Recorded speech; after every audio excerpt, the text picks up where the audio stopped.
He may never say why he made this journey intent on murdering innocent girls, but how was he able to carry out such a horrifying attack when the threat he posed had been flagged to the authorities many times? Since Axel Rudakabana was 13, he'd been violent, with a dangerous interest in mass killings. He'd meticulously planned the attack, murdering B.B. King, Elsie Stankham and Alice de Silva Aguiar. When police arrived to a scene of horror, the teenager holding the knife was someone they'd been called about many times before.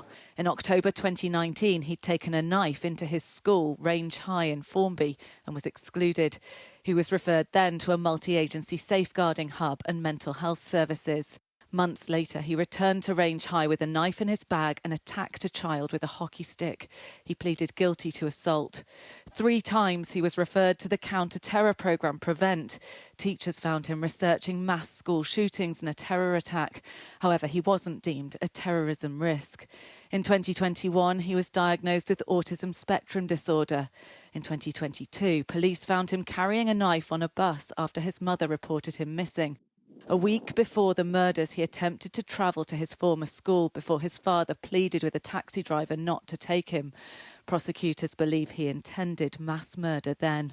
Despite years of red flags, there was nothing to stop him going to Southport that day. He didn't slip through the net. He was in the system.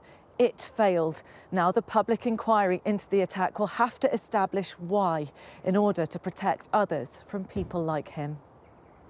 This former social worker says services designed to protect children haven't caught up with the growing number of cases where the child is the risk.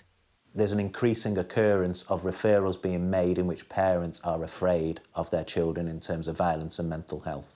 He says options for social workers can be limited. In extreme cases, they can apply for a secure order for a child in which a child is placed in care in secure accommodation. They are very rare, partly because they are highly expensive. Rudakabana was on the radar of so many agencies. The question is why no one took action to stop him. I think a case like this just highlights how systems have to be made as robust as possible to try and pick up people who perhaps are acting in a lone way with extreme ideologies, but perhaps ideologies that don't fit into any particular box.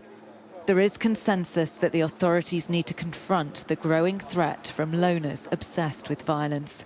The public won't accept that nothing can be done to stop people murdering at random, taking young, innocent lives. Becky Johnson, Sky News.